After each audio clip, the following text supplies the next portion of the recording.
ದಾಟಿ ಮಾತಾಡಲಿಲ್ಲ ಅನ್ನೋ ಕಾರಣದಿಂದ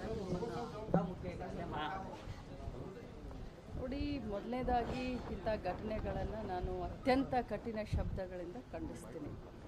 ಯಾಕಂತಂದರೆ ನಾವೆಲ್ಲ ಬಹಳಷ್ಟು ಸುಮಧುರವಾಗಿ ಎಲ್ಲರೂ ಚೆನ್ನಾಗಿ ಇದ್ದೀವಿ, ತಮಗೂ ಎಲ್ಲರಿಗೂ ಗೊತ್ತಿರ್ಬೋದು.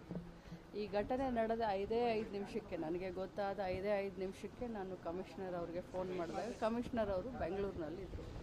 DCP ರೋಹನ್ ಅವರಿಗೆ ಫೋನ್ ಮಾಡಿ ಘಟನೆಯ ವಿವರವನ್ನು ಎಲ್ಲ ಆವತ್ತನೇ ತೆಗೆದುಕೊಂಡು ಯಾರು ತಪ್ಪಿತಸ್ಥರಿದ್ದಾರೆ, ಯಾರು ಸರ್ಕಾರಿ ನೌಕರಸ್ಥರ ಮೇಲೆ ಕೈ ಮಾಡಿದ್ದಾರೆ ಅವರನ್ನು ತತ್ಕ್ಷಣ ಅರೆಸ್ಟ್ ಮಾಡಿ ಅಂತಲೇ ನಾನು ಡೈರೆಕ್ಷನ್ ಅವತ್ತನೇ ಕೊಟ್ಟಿದ್ದೀನಿ.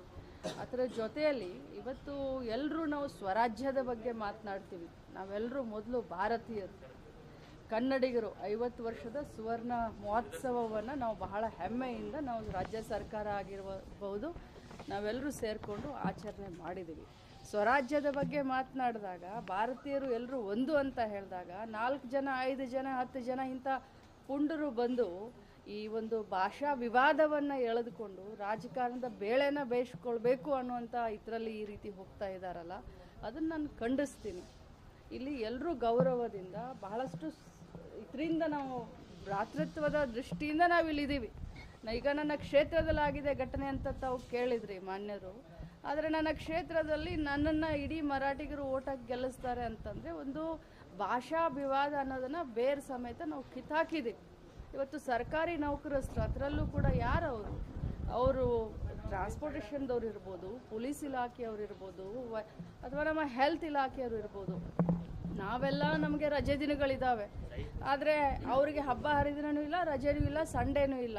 ಅವರು ನಮ್ಮ ಸೇವೆಯನ್ನು, ಜನರ ಸೇವೆಯನ್ನು ಮಾಡುವಂಥ ಸಂದರ್ಭದಲ್ಲಿ ಈ ರೀತಿ ಅವ್ರ ಮೇಲೆ ಕೈ ಮಾಡ್ತಾ ಇರೋದು ಅಕ್ಷಮ್ಯ ಅಪರಾಧ.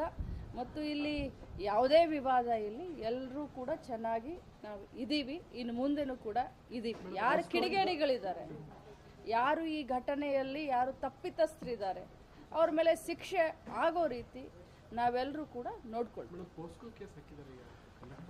ನೋಡಿ, ಅದು ಈಗಾಗಲೇ ತನಿಖೆ ನಡೀತಾ ಇದೆ. ಆದರೆ ನಾವೆಲ್ಲ ಕೇಳದ ಹಾಗೆ, ಯಾಕಂದರೆ ಈಗಾಗಲೇ ಮಾನ್ಯ ಟ್ರಾನ್ಸ್ಪೋರ್ಟ್ ಮಿನಿಸ್ಟ್ರು ಹೇಳಿದ್ರು 90 ಜನ ಇದ್ದರು ಪ್ರಯಾಣಿಕರು ಅಂತ ಹೇಳಿ. ಎಲ್ಲೋ ಏನೋ ಯಾರೋ ಏನೋ ತಮ್ಮ ಒಂದು ಇದಕ್ಕೆ ಈ ರೀತಿ ಪೋಕ್ಸೋ ಕೇಸ್ ಹಾಕಿ ಇದನ್ನು ಮಾಡಿ, ಅದೆಲ್ಲ ತನಿಖೆ ಆಗಲಿ, ತನಿಖೆ ಆದಮೇಲೆ ಅದು ಹೊರಗೆ ಬರುತ್ತೆ. ಬಟ್ ಒಂದೇ ಮಾತನ್ನು ಹೇಳಲಿಕ್ಕೆ ಬಯಸ್ತೇನೆ, ಇವತ್ತು ಕರ್ನಾಟಕ ರಾಜ್ಯ ಬೇರೆ ಅಲ್ಲ, ಇನ್ನೊಂದು ರಾಜ್ಯ ಬೇರೆ ಅಲ್ಲ, ದೇಶ ಅಂತಂದಾಗ ನಾವೆಲ್ಲರೂ ಒಂದೇ. ನಾನು ನಿನ್ನೆ ನೋಡ್ತಾ ಇದ್ದೆ, ಆ ರಾಜ್ಯದ ಜನ